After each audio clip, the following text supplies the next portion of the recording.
Dear Marjorie, Rob and I leave for the honeymoon in only a few hours, so I'm making sure to write this before we head out. I don't want to forget any of the details, even though it all feels a bit unreal. The wedding was everything I had hoped for, especially the ceremony. Walking down the aisle was more stressful than I had expected. I was so convinced I was going to trip over my dress and fall flat on my face while everyone watched. But once I made it safely to the altar, I had that cliche princess moment everyone talks about, where you feel like the most beautiful person in the room. Did you feel the same way? You'll never guess who showed up. Mrs. Forrest from high school. I sent invitations to all the teachers, not really expecting any of them to come, but afterwards, when everyone was leaving the church, I saw out of the corner of my eye a person wearing a bright pink jacket and hat. So I looked over, and there she was. I couldn't believe it. We talked a bit at the reception. She and her husband divorced recently. Not sure why she would want to come to a wedding alone. Maybe she was looking for a replacement.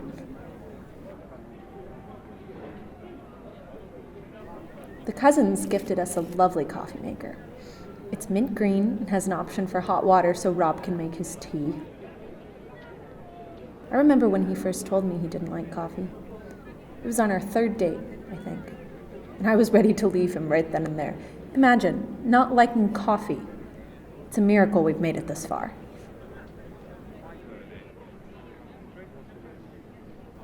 I can't think of any way the day could have gone better. Dad and I danced to Father and Daughter, creative I know. He and Uncle Howard talked for what seemed like hours about baseball, whether the Giants made the right trades this season, but that was to be expected. Even Aunt Bess came down from Washington. It's funny, Mom is so quiet most of the time, but as soon as they get together, they just rattle off of one another. She transforms into this completely different person. She's funnier than she lets on. I wish you could have been there to see it.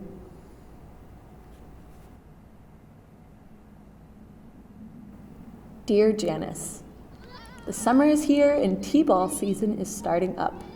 Matthew's made a friend, a little boy named Jackson, who's on his team and lives only a few blocks over. Their second game is this weekend.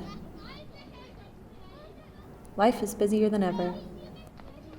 I used to be able to go to the movies during the day when Hank was at work and the kids were in school. I'd get the usual buttered popcorn with the raisinets poured in, and I'd sit and put my feet up on the chair in front of me if I felt like it, because no one else was in the theater anyways.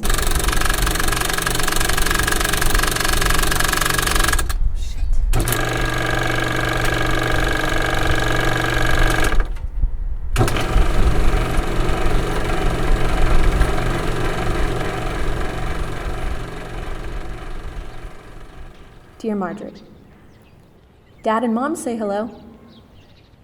They're much grayer now. The house, on the other hand, looks the same as it always has.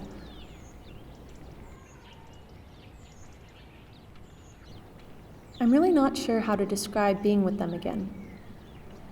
Their bodies move differently, slower, more deliberately. Dad has a limp left over from the surgery. It's probably not even noticeable, and I'll forget he ever walked differently after another day here, but when he first greeted me, I couldn't think of anything to say except, what happened? Is that bad? And yet, at the same time, they haven't really changed at all. They still act the same. I love them in the same ways, and they bug me in the same ways. It's as if their minds don't know they're old. Or they refuse to let it get to them.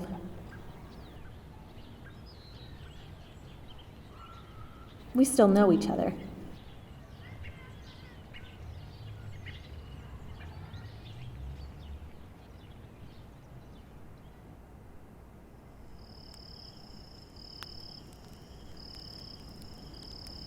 Janice, do you find that as you've gotten older, the idea of settling down is becoming more and more terrifying? Construction on the new house is almost complete, and for some reason, I dread the day it will be finished. Maybe I'm just selfish. Oregon is so green. You would love it. Although, I would guess with it being so close, you've been at least once by now. We're lucky to be able to afford a roof over our head and to have a family that's healthy and friends that are willing to help. I shouldn't be complaining. I'm not, really. But there's a pit in my stomach all the same. As we begin this new part of our lives, I'm constantly reminded of the parts that have ended, and the parts that will end as well, eventually. For all I know, this could be the house I die in.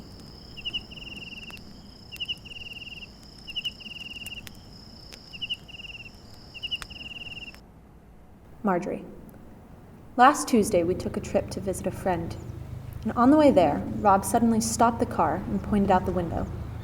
The endless flatness was broken up by the silhouettes of wild horses. They just stood there and grazed. But their movement buzzed with this uncapped energy that immediately told you they had never known offense. I'd forgotten that still existed.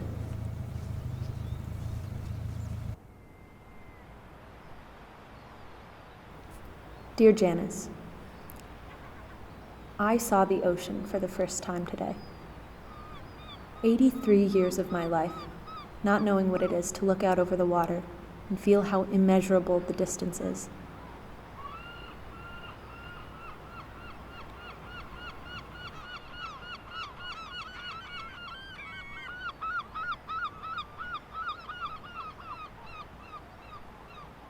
It could just be that I'm old now, but it seems that I'm discovering something new in everything these days. Hank and I spontaneously decided to take a road trip down the coast, and there was a stretch of time when we'd gotten out of the trees and the landscape had gotten more monotonous, where I was resting my head against the window and watching the occasional passing of a sign or a home, and I only realized how quickly we were moving along once I really tried, to look at those things flashing by. It hurt after a while, picking out figures and following them. There was never much time to take them in, before they were too far behind us to be seen and appreciated. You don't realize it, but when you're looking off at the horizon, the speed makes itself invisible. I had to shut my eyes.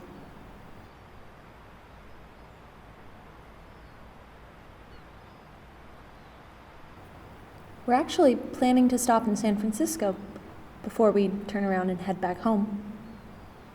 You wouldn't happen to be free this Saturday, would you?